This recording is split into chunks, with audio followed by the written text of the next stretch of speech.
রাত যখন 11টা, ক্লান্ত জীবন একা। রাত যখন 11টা, ক্লান্ত জীবন একা। রাত যখন 11টা, ক্লান্ত জীবন একা। মনে স্মৃতি আগে ছবি, স্বপ্নের আধারে দেখা। রাত যখন 11টা, হৃদয়ে কাহিনী লেখা। চোখে ভাসে ছায়া ছবি, ভালোবেসেছি দেখা। রাত যখন 11টা, ক্লান্ত জীবন একা। চেনা জানা এ জীবন, তবু লাগে অচেনা। নিজেকে চেনার এই অবসর জোটে না। রাত যখন 11টা, শ্রান্ত এ মন একা। রাত যখন 11টা, শ্রান্ত এ মন একা। আশা নিয়ে মনের জানালা খুলে রাখা। রাত যখন 11টা, শ্রান্ত এ মন একা। রাত যখন 11টা, ক্লান্ত এ মন একা। রাত যখন 11টা, শ্রান্ত এ মন একা।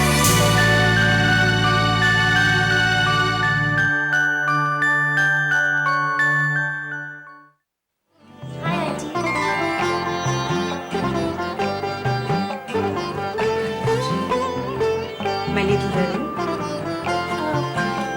I'm 20 plus. Naughty little young. Hello. Absolutely okay. আমি রাজি। Thank you.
কি কি মনে হচ্ছে doctor Maitra? It's too late. মানে ম্যাসিভ হার্ট অ্যাটাক। মনে হচ্ছে গতকাল রাতেই ঘুমের মধ্যে উনি এক্সপায়ার করে গেছেন। কি করে ঘটলো ব্যাপারটা? গুপ্ত শত্রু হার্ট অ্যাটাক কিছু জানিয়ে আসে না, যখন আসে তখন সব কিছু শেষ করে দিয়ে চলে যায়। আশ্চর্যের ব্যাপার, ওর যে হার্ট অ্যাটাকের কোনো চান্স আছে আমরা জানতাম, মানে হার্টের কোনো প্রবলেম আছে আমরা জানতাম না তো। কিন্তু ঘটনা তো ঘটে গেল, আমাকেও কোনোদিনও বলেননি। ইনফ্যাক্ট আমি ওনার কোনোদিনও হার্টের ট্রিটমেন্টও করিনি। না না, it's a lie aunty, it's a lie. ড্যাডের কিচ্ছু হয়নি, ড্যাডের হার্ট অ্যাটাক হয়নি। Dad is very much alive. Dad, dad তুমি আমাকে ছেড়ে যেতে পারো না। ও ড্যাড, ড্যাড কথা বলো। ড্যাড কথা বলো, ড্যাড কথা বলো।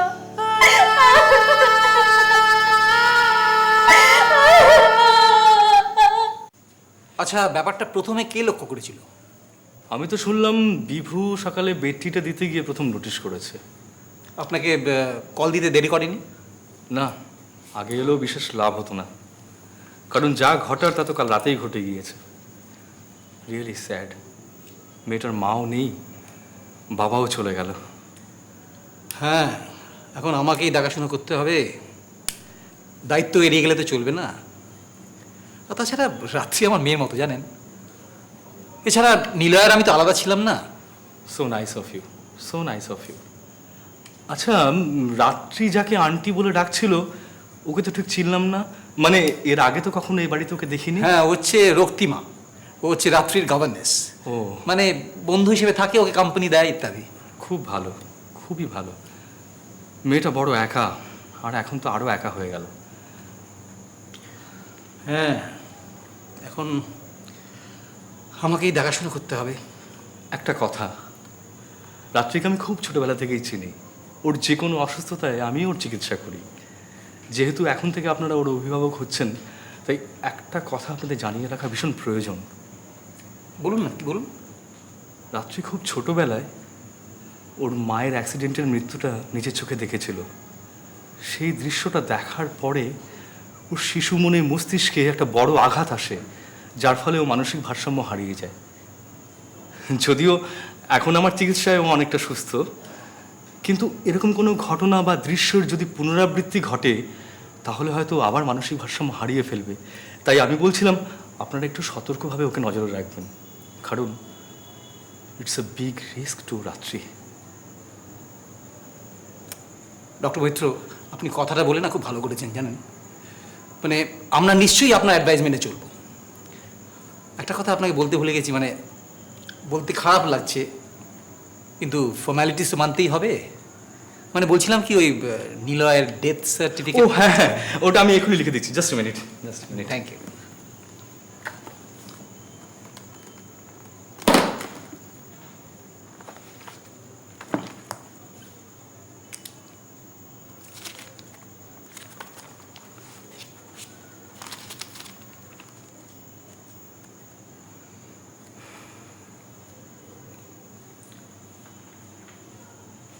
শোনো রাত্রি, তোমার জীবনে যে চরম ক্ষতি হয়ে গেল সেটা পূরণ করার ক্ষমতা কিন্তু আমাদের নেই। কিন্তু একটা কথা তুমি বিশ্বাস করো, যে আমরা কিন্তু সবসময় তোমার সঙ্গে আছি, তোমার পাশে আছি। আর তাছাড়া তোমার এই আন্টি না তোমার কাছে চলে আসবেন, তোমার কাছে থাকবেন, আর আমিও আসবো মাঝে মাঝে। রাত্রি, এই রাত্রি, এই বিভুদা, রাত্রি কোথায়? বসার ঘরে আছে। ও রাত্রি, রাত্রি। দীপ, তুই? আন্টি, আন্টি ও দীপ, আমরা একসঙ্গে পড়ি। ভালো হয়েছে তুমি এসছো। আসলে কি যে একটা হয়ে গেল। তোমরা বরং বসো, আমি তোমাদের জন্য একটু কফি পাঠাবো। বসো।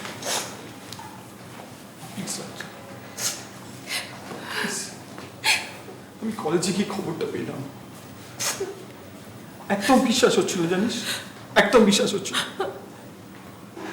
কি হয়েছিল কি ঠিক আঙ্কেলের?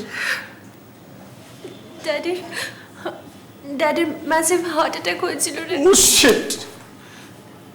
আচ্ছা, আঙ্কেলের কি আগে থেকে কোনো হার্টের প্রবলেম ছিল? আমরা তো কেউ কোনোদিন শুনিনি। জানিস দীপ, আমাদের যে ফ্যামিলি ডক্টর, উনিও জানতেন না কিছু। প্লিজ প্লিজ প্লিজ, দেখ কনসোল করার মতো কোনো ওয়ার্ড আমার কাছে নেই, আর থাকলেও তার কোনো মূল্য নেই। আসলে আসলে যার যায় না তারই যায়, আর যার যায় সেই বোঝে।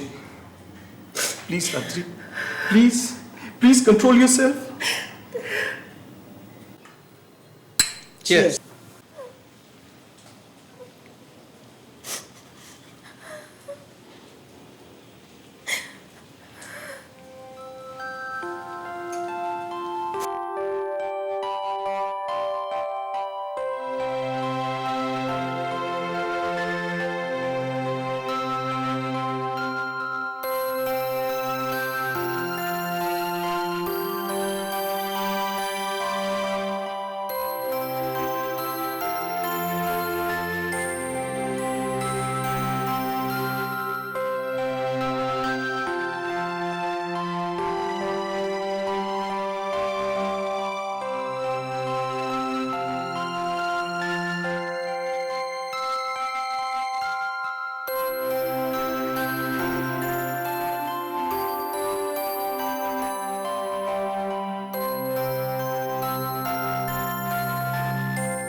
তুমি খুব বাজে মামনি, তুমিও চলে গেলে, ড্যাডিকেও নিয়ে নিলে,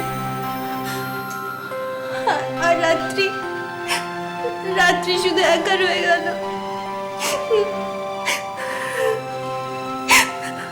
তোমরা কেউ আমাকে ভালোবাসো না। গাড়ির অ্যাক্সিডেন্ট তোমাকে নিয়ে নিল, খুবের মধ্যে বাবার হার্ট অ্যাটাক হয়ে গেল, আর আমি একা একা এখানে রয়ে গেলাম।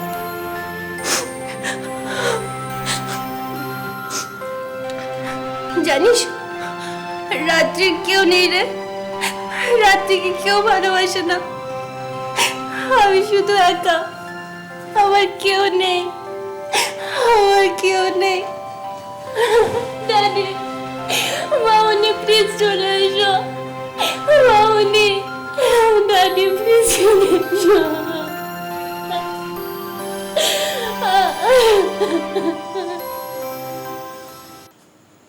বিভু, হ্যাঁ বিভু, বিভু দাদাও, এই দরজাটা খোলা কেন? আগে বড়দিদিমণি তো এইমাত্র বাইরে গেলেন। ও, রাত্রিও সঙ্গে গেছে?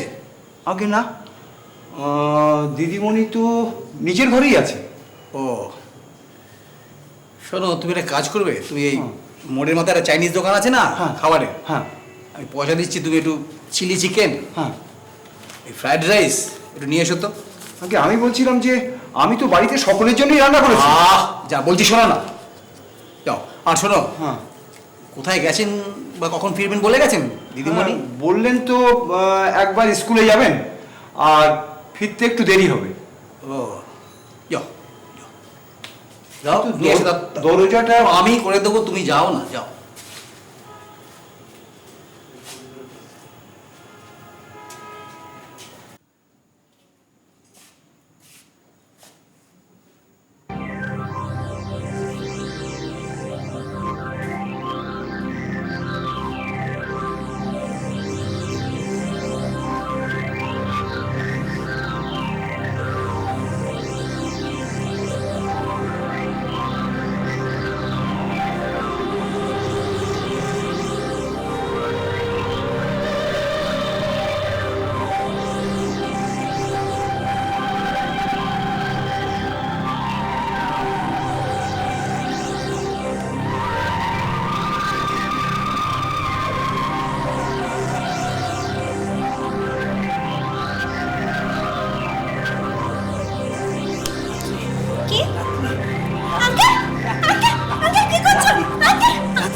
রাত্রি আঙ্কেল কি করছো আঙ্কেল আঙ্কেল ছাড়ো আঙ্কেল কি করছো আঙ্কেল রাত্রি আঙ্কেল কি করছো আঙ্কেল ছাড়ো আঙ্কেল রাত্রি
হ্যালো ডক্টর মৈত্র, সমুদ্র বলছি, সমুদ্র। হ্যাঁ, আপনি ইমিডিয়েটলি একবার আসতে পারবেন? আচ্ছা, ঠিক আছে, ওকে।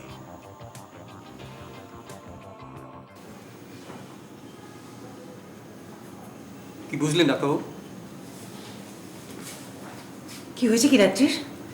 আমি যা আশঙ্কা করেছিলাম তাই হয়েছে। কি হয়েছে? সাডেন কোনো শক পেয়ে হয়তো অজ্ঞান হয়ে গিয়েছে। শখ? কি শখ হতে পারে? এতদিন ধরে ও বাবার মৃত্যু নিয়ে হয়তো ব্রুড করছিল, কোনো হ্যালুসিনেশন দেখেছে হয়তো, কিন্তু কমপ্লিট পিকচারটা জানা যাবে ওর জ্ঞান ফিরলে পরে, ওর মুখ থেকে শুনে। ডক্টর মৈত্র, দেখুন তো ওর বোধহয় জ্ঞান ফিরে আসছে। হ্যাঁ, জ্ঞান ফিরে এলেও ট্রান্সটা কিন্তু থাকবে। একটা ভয় আমার মনে হচ্ছে, I am worried about that. কিসের ভয় ডক্টর মৈত্র? আচ্ছা, জ্ঞান ফিরলে রাত্রি ওর শখের কথাটা ডিস্টিংক্ট বলতে পারবে? আমার মনে হয় হয়তো পারবে, আবার হয়তো সম্পূর্ণটা ভুলেও যেতে পারে। তবে অন্য কোনো মানুষও হয়ে যেতে পারে, কিন্তু ওর সমস্ত কথা কিন্তু আগের মনে থাকবে।